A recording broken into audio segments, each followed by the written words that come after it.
자, 오늘 말씀의 제목은 따라해봐. 다시 희망의 교회로. 시작. 다시 희망의 교회로. 요렇게 해서는요 가슴이 뜨겁지 않아. 이거 뭐 또 읽게 하노 그러지 말고 제 얘기 한번 순종해서 크게 자기 자신에게 외쳐봐요. 다시 희망의 교회로. 시작. 다시 희망의 교회로. 아멘. 역사상 전 세계 수많은 사람에게 사랑과 존경을 받았던 몇 년 전에 돌아가셨습니다. 고 넬슨 만델라 전 남아프리카 공화국 대통령을 우리는 기억하실 것입니다. 그는 세계 정상 중에서 가장 오랜 세월 동안 감옥에 갇혔던 사람입니다. 무려 한번 생각해보세요. 무려요 46세부터 27년간을 감옥에 갇혔습니다.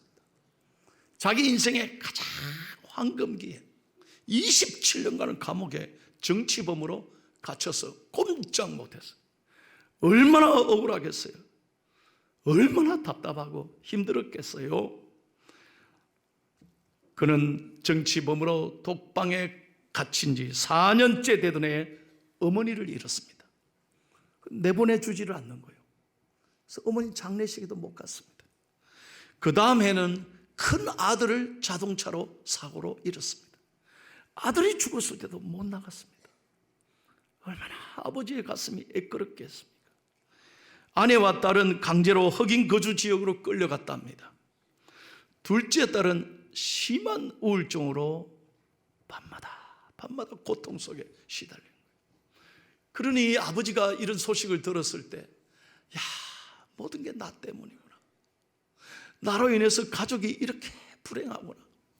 얼마나 힘들었겠습니까? 생각할 때마다 절망이 찾아왔을 것입니다. 그런데 놀라운 일은 감옥에 있은 지 14년째 되던 어느 날에 큰 딸이 딸을 출산해서 그 손녀를 반 거예요. 그래서 아빠에게 연락을 했어. 아빠, 내가 이날 갈 테니까 손녀 이름을 하나 지어주세요. 아빠가 지어주면 좋겠어요. 그러더라고요. 그래서 딸이 아기를 안고 아빠를 보러 간 거예요. 아빠는 아무 말 없이 눈물을 흘리며 쪽지에 그 손녀 이름을 써서 넘겨줬다는 거예요. 그런데 그 딸이 손녀의 자기 딸의 이름을 보면서 펑펑 울었답니다. 그 손녀의 이름이 뭐냐? 호프, 희망이라는 거예요. 희망. 여러분, 희망은 칠흑 같은 절망의 어둠 속에도 다시 솟게 하는 능력이 되는 것입니다. 어떠한 고난과 역경을 다시 이길 수 있는 힘을 하나님께서 주시는 거예요. 그래서 여러분, 희망은 저절로 찾아오는 게 아니에요. 늘 자기 자신에게 스스로 희망을 주입해야 됩니다. 좋은 생각을 가져야 되는 거예요. 그래서 늘 희망으로 생각하고 희망을 말해야 원더풀이 되지. 이렇게 예배는 잘 드리면서 얼마나 좋습니까? 이렇게 찬양으로 은혜 받고 말씀 들으면서도 나갈 때는 죽겠다, 힘들다, 아이고, 이러니 하나님이 기뻐하시겠어요? 아닙니다. 끊임없이 우리는 희망을 주입시키고 희망을 생각하고 희망을 말해야 하는 것입니다. 여러분, 마치 어부가 바다를 보십시오. 끊임없이 그물을 던지잖아요. 마찬가지예요. 끊임없이 우리 희망을 머리에서 식지 않고 사라지지 않도록 하는 것이 얼마나 중요한지 몰라요. 아니슨 프린세스 라 브라바라는 책이 있습니다. 이거 한국말로도 번역되어 있습니다. 이렇게 번역되어 있습니다. 기대해도 좋을 내 인생을 위하여 라는 책입니다. 거기 보면 이 작가는 이런 이야기를 했습니다. 곰팡이가 있어서 어둡고 지저분한 게 아니라 어둡고 지저분해서 곰팡이가 생긴다는 걸 깨달았습니다. 좋은 일이 생겨야 긍정적인 사람이 되는 게 아니라 긍정적인 생각과 행동을 해야 좋은 일이 생긴다는 뜻입니다. 간단합니다. 마음밭에 긍정의 씨앗을 뿌리면 됩니다. 동의하시면 아멘 하십시오. 그래서 예배가 중요한 거예요. 이 예배에 와서 하나님 말씀 듣고 내가 비록 삶의 어려움과 아픔과 눈물이 있지만 말씀으로 희망을 노래해야 되는 것입니다. 미국의 제16대 대통령 아브라함 링컨 대통령, 여러분 잘 아실 겁니다. 저는 이 대통령의 기념관에 고향에 직접 가서 대통령 기념관을 방문했습니다. 여러분, 저는 링컨 대통령의 자서전과 그의 이야기를 들으면서 참 많은 감동을 받았습니다. 평생 27차례의 고난과 패배와 고통을 겪었다고 합니다. 하는 데마다 안 되는 거예요. 한두 번 떨어진 게 아니에요, 여러분. 27차례예요. 나갈 때마다 떨어지는 거예요. 여기 우리 후보님들 나오셨는데 나갈 때마다 떨어지란 말이 아니에요. 근데 잘 한번 들어보세요. 그는 자신에게 떨어질 때마다 이렇게 자신에게 얘기했다고 합니다. 내가 걷는 길은 험하고 미끄러웠다. 그래서 나는 자꾸만 미끄러져 길바닥 위에 넘어지지만 괜찮아. 길이 약간 미끄럽긴 해도 낭떠러지는 아니야. 얼마나 멋진 말입니까? 그래서 아브라함 링컨은요, 떨어졌다, 낙선했다는 소식을 듣고 집에 가가지고 막 입을 덮어쓰고 막 원망하고 불평한 게 아니에요. 딱 떨어졌다 소식을 들으니까 어디로 갔냐? 자기가 제일 잘 가는 레스토랑에 갔어요. 거기서 제일 맛있게 자기가 행복하게 먹는 음식을 시켜서 자기 혼자 맛있게 먹는 거예요. 그리고 그 다음날 일찍 아침에 일어나서 이발소에 가서 머리를 예쁘게 단정하고 기름도 멋있게 바르고, 괜찮아, 나는 또 잘 될 거야. 그러니까 미국의 대통령이 될 수 있었다는 이야기입니다. 역사상 가장 존경받는 대통령이 됐습니다. 왜? 희망을 끊임없이 노래했기 때문입니다. 2024년 새해가 시작됐습니다. 여러분, 우리 늘 언론을 통해서 가슴 아픈 소식을 많이 듣습니다. 어두운 전망에 대한 이야기를 많이 듣습니다. 그러나 여러분, 분명합니다. 무엇보다도 낙심하지 말고 저마다 가슴에 희망을 품고 희망을 노래하며 희망을 꿈꾸는 자에게 하나님은 미래가 열리게 해 주실 것입니다. 그래서 희망을 품고 우리 포항중앙교회 모든 존경하는 성도 여러분들이 열심히 살아가는 축복의 한 해 되시기를 예수님의 이름으로 축원합니다. 존 맥스웰이라는 미국의 리더십의 대가가 있습니다. 그분이 매일 읽는 맥스웰 리더십이라는 책에 이런 이야기를 했습니다.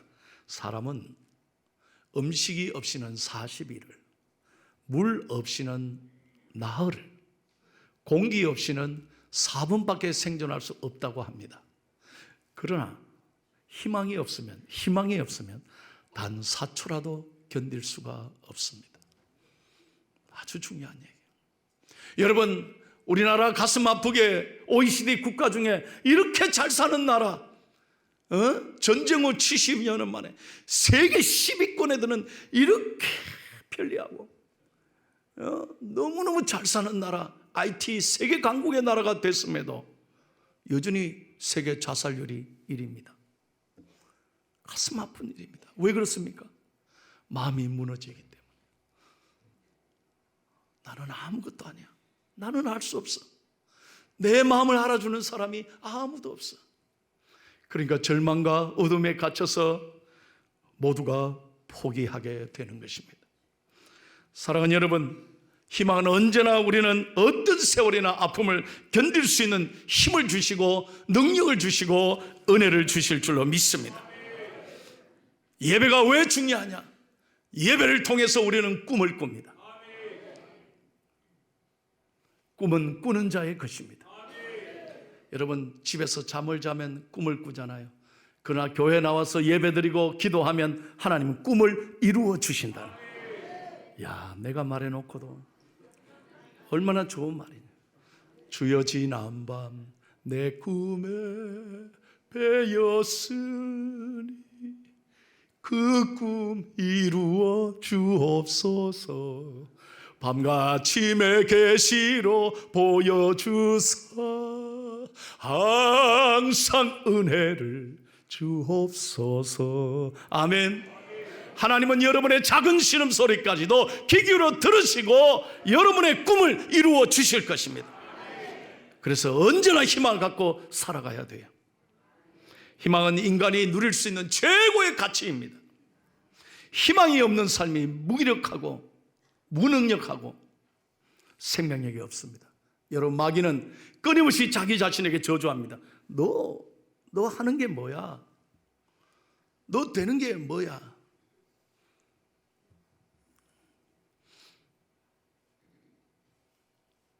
여러분 자녀들에게 절대로 저주하면 안 됩니다. 말 한마디로 여러분 자녀들을 상처를 주면 안 돼요. 너 임마 하는 게 뭐 있어? 너 엄마가 너 그러려고 미역국 먹은 줄 아나? 미역국은 자기가 먹어놓고 왜 아들에게 그렇게 야단을 치고 딸에게 그렇게 원망합니까? 여러분, 여러분에게 주신 자식은 하나님의 선물입니다. 좀 모자라도, 좀 부족해도, 좀 배운 것이 없어도 걱정하지 마십시오. 자식을 이기는 부모는 없다지만 기도하는 부모를 이기는 자식은 없습니다. 여러분들이 언제나 희망을 품고 잘 될 거야, 하나님이 너의 앞길을 이끌어 주실 거야, 축복하셔야 합니다. 독일계 유대인 철학자인 에른스트 블로흐는 희망의 원리란 책에서 이런 이야기를 했습니다. 다 같이 읽겠습니다. 아주 중요한 얘기. 시작. 인간은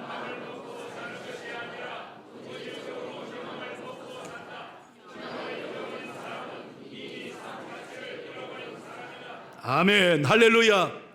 그래서 예배가 중요한 거예요. 예배 와서 찬송하고 기도하고 하나님 말씀 듣고 우린 꿈을 꾸는 거예요. 세상의 사람과 다른 것입니다. 피곤하면 안 나오고, 아이고 내가 참 손해보고 장사가 안 되면 안 나오고, 그런 게 아니에요. 우리는 예배를 소중히 여겨요. 왜? 하나님 말씀이 나를 살리는 능력이 되기 때문에. 여러분, 저는 설교를 준비하면서 이 그림을 구했습니다. 잘 한번 보십시오. 조지 브래들리, 영국의 화가인데요. 여러분, 이 그림의 이름이 뭔지 아십니까? 희망이라는 그림입니다. 제목이 희망. 잘 보세요. 한 여자가 지구 위에 외롭게 앉아 있습니다. 그의 눈에는 붕대가 감겨져 있어 아무것도 보지 못합니다. 한 줄기 빛도 볼 수 없어 깊은 어둠 속에 있습니다. 옷은 누추하고 맨발이며 몸은 지구 위에서 매우 위태롭게 지탱하고 있습니다. 수금은 사슬에 매여 있고, 그렇죠? 수금의 현도 다 끊어지고 딱 하나만 남겨져 있습니다. 한 줄 남은 그 수금, 그 줄을 가지고 연주하려고 하는 거예요. 그래서 작가는 희망이라고 이름을 붙였습니다. 모든 게 다 끊어져도 여러분, 하나님의 줄, 희망이란 줄을 붙잡고 있으면 하나님이 일하신다는 거예요. 여러분이 생각하기에는 어떤 문제가 막혔을 때 하나님은 끝난 게 아니에요. 또 다른 길을 열어 계시고, 놀라운 생각지도 않은 놀라운 길을 하나님은 예비하고 계시는 거예요. 그래서 언제나 희망으로 나아가야 합니다. 저는 말씀을 준비하면서 새 우리 중앙교회 모든 성도들이 표정이 달라지고, 다시 한번 표정이 달라지고, 얼굴이 달라지고, 말이 달라지고, 여러분의 삶이 정말 희망으로 가득 차기를 축복합니다.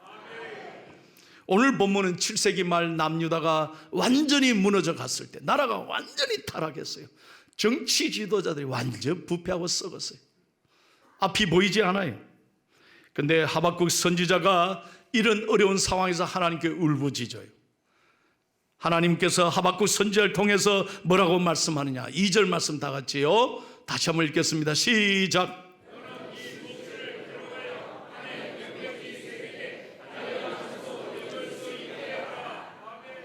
이 어려운 상황이지만 너는 하나님의 묵시, 하나님의 말씀을 마음에 새기고 달려가면서도 읽게 하라. 한번 생각해, 이해가 됩니까? 달려가면서 뭐하러 읽습니까? 달려가면서 읽을 수 있습니까? 그렇게 읽을 필요가 있습니까? 달려가면서도. 무슨 얘기냐? 어떤 절박한 상황에도 하나님의 말씀을 붙잡으면 하나님 말씀이 내게 능력이 되고 나를 살리는 힘이 되고 희망이 된다는 거예요. 여러분, 세상에 내 힘으로 되는 게 아니에요. 내 아이디어로 되는 게, 아까도 제가 했지만 자식 내 힘으로 안 됩니다. 내 모든 정치의 길, 내 모든 앞길이 내 힘으로 됩니까? 안 돼요. 그러나 하나님을 의지하면, 하나님을 붙잡으면, 걸음을 인도하시는 분은 좋으신 하나님이신 줄로 믿습니다. 그래서 오늘 4절 말씀 보십시오. 4절 말씀. 하박국 선지자가 이 말씀을 받았을 때 담대하게 고백합니다. 시작. 보라, 그의 마음은 교만하며 그 속에서 정직하지 못하나 의인은 그의 믿음으로 말미암아 살리라. 아멘. 다른 건 다 잊어도 오늘 이 말씀은 기억해. 따라해서 의인은, 다시 한번, 의인은 믿음으로 말미암아 살리라. 아멘. 우리 모두는 믿음으로 살아야 돼. 왜요? 세상은 변해도 하나님은 변하지 않습니다. 사람은 변해도, 여러분 그렇게 친했던 사람도 어제 다르고 오늘 다른 거예요. 다 계산하고 다 이해관계에 따라서 떠나기도 하는 거예요. 어느 날 친했던 사람인데 전화 안 받아. 내가 잘못돼봐요. 전화 한 통 옵니까? 이게 세상인 거예요. 가슴 아픈 거예요. 그래서 사람은요, 우리가 실망할 수밖에 없어요. 제가 늘 말씀드리잖아요. 어떻게 이럴 수 있나 하지 말라니까. 사람이기 때문에 이럴 수도 있어. 사람이기 때문에. 그러나 하나님은 영원하신 거예요. 하나님의 사랑은 변함이 없습니다. 하나님의 자비는 영원한 거예요. 어떤 죄인이라 할지라도 주님 앞에 나오면 깨끗하게 용서하시고 싸매주시고 치료해 주시는 것입니다. 말씀에 답이 있습니다. 말씀이 우리에게 길이 되는 거예요. 그래서 어렵고 힘들 때 여러분 하나님의 말씀 붙잡고 담대하게 나아가기를 축복합니다. 힘들 때 나 다 때려치고 나 아무것도 안 한다, 그리고 술 마시고 그러지 말고 가장 어려운 그 시간에 하나님 말씀 앞에 나아가 보십시오. 말씀은 여러분의 능력이 되고 희망이 되는 거예요. 미국의 제33대 트루먼 대통령이 있었습니다. 이 대통령은요, 은퇴 후에 자기 고향에 가서 라이브러리 도서관을 만들어서 대통령 기념관을 세우지 않습니까? 그래서 마을 모든 전 세계에 찾아오는 사람을 환영하고 또 대화하고 이런 일을 하잖아요. 그 트루먼 대통령이 도서관에서 봉사하고 있을 때 한 번은 그 마을에 꼬마가 찾아왔대. 한 6, 7살 되는 꼬마. 대통령을 만나서 인사하고 난 다음에 대통령이 이렇게 묻는 거예요. 대통령께서는 제 나이 때 무엇을 하셨어요? 혹시 학교에서 반장을 하셨나요? 그렇게 묻는 거예요. 그랬더니 트루먼 대통령이 인자하게 웃으면서 정직하게 이렇게 말했다. 아니야, 나는 평생 반장 한 번 못했어. 볼품없는 소년이었단다. 친구들이 소리를 지르면 난 겁이 많아서 늘 몸을 움츠리고 바들바들 떨었어. 나는 너무 소극적이었어. 운동도 못했단다. 나는 이 안경을 벗으면 책을 읽지 못할 만큼 시력이 너무 나빴단다. 그러자 소년이 이렇게 말합니다. 아니, 반장도 못한 사람이 어떻게 대통령 될 수 있었냐? 그렇게 눈이 나쁜 분이 어떻게 할아버지가 대통령 될 수 있냐? 그랬을 때 이 어린아이에게 대통령이 한 놀라운 이야기였습니다. 그래, 맞아. 내 비결은 매일매일 성경을 읽었단다. 성경을 읽었어. 특별히 빌립보서 4장 13절 말씀이 내 인생에 큰 힘이 되고 능력이 됐단다. 나는 그 말씀을 읽고 내 자신의 연약함을 이기고 세상과의 싸움에서 이기고 대통령으로 나는 봉사할 수 있었단다. 빌립보서 4장 13절을 다 같이 읽겠습니다. 크게 시작!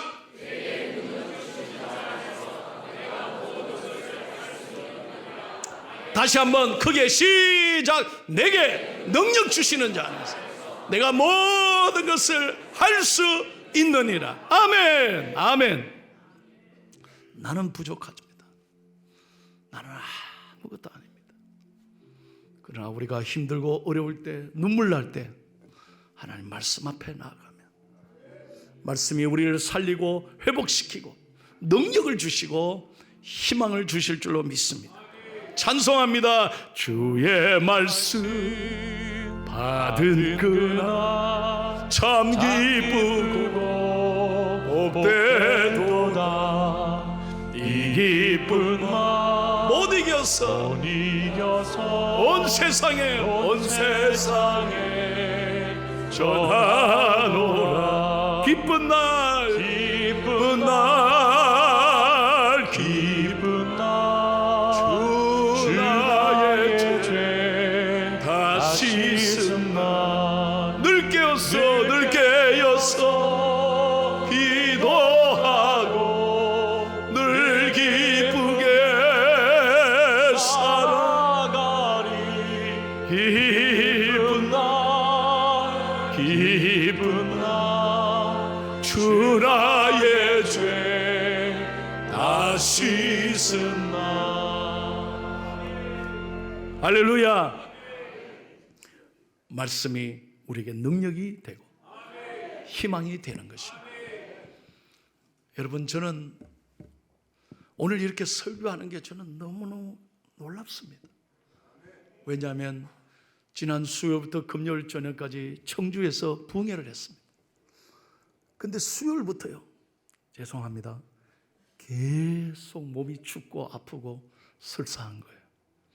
아무것도 못 먹는. 그랬더니 그 교회에서요, 저녁 식사 점심 아침 다 약속해 놨는데 청주에 갈비가 유명하다 그랬는데 하나님이 사흘 동안은 완전히 비우게 하셔. 좀 예뻐졌죠? 저절로 하나님 다이어트를 시켰어요. 사흘 동안 호텔에서 또 교회 왔다 갔다 하면서 저는 기도만 했어. 어제도 주사 맞고 하루 종일 누워 있었어요. 오늘 아침도 못 먹었어요. 그런데 오늘 하나님은 저에게 더 은혜를 주시는 거예요. 내 힘으로 안 된다니까요. 여러분, 하나님이 은혜를 주시면 되는 거예요. 내 힘으로 설교하는 게 아니야. 모든 일이 그래요. 사업이 내 힘으로 됩니까? 아니요. 정치의 길이, 건강이 내 힘으로 되는 거 아니에요. 지난주일 어떤 아가씨 한 분이, 나는 처음 본 아가씨예요, 권사님이 급하게 나한테 데리고 왔어요. 어떻게 오셨습니까? 목사님, 이 딸이 우리 교회 아직 등록은 안 했는데 목사님 기도해 줄 수 있습니까? 이미 내 방에 들어왔는데 그럼 어떡해. 들어오시라고. 그래서 그 아이 딸의 상황을 듣고 내가 안수 기도했어요. 이번 주간에 병원에 간다는 거예요. 여러분, 하나님은 이 딸을 고쳐주실 것이에요. 따라 믿음으로 아멘 해라. 간절히 기도해 줬습니다. 오늘 등록했습니다. 놀라운 건 지난주일 병원에 가니까 하나님이 깨끗하게 고쳐주셨다는 거예요. 완전히 다 고친 건 아니지만 이거 놀라운 일이라는 거예요. 이런 일이 없었는데 의사가 놀래더라는 거예요. 여러분, 하나님께 피하는 자는 복을 받을 줄로 믿습니다. 시편 34편 8절입니다. 보세요. 여호와께 피하는 자가 복이 있습니다. 시작. 너희는 여호와의 선하심을 맛보아 알지어다. 그에게 피하는 자는 복이 있다. 여러분, 교회를 부탁합니다. 그냥 왔다 갔다 형식적으로 다니면 안 돼. 습관적으로 교회 성전을 밟는 게 아니에요. 오늘 주실 말씀을 기대하십시오. 그리고 나에게 주신 말씀을 사모하십시오. 이 말씀을 받고 주여 내게 희망을 주십시오. 내 길을 열어주십시오. 여호와께 피하는 자가 복이 있다 그랬어요. 그래서 오늘 이 말씀대로 여러분의 삶의 새해는 정말 계획하는 것이 성취되고 좋은 일이 많아지고 간정이 넘치는 한 해 되시기를 예수님의 이름으로 축원합니다.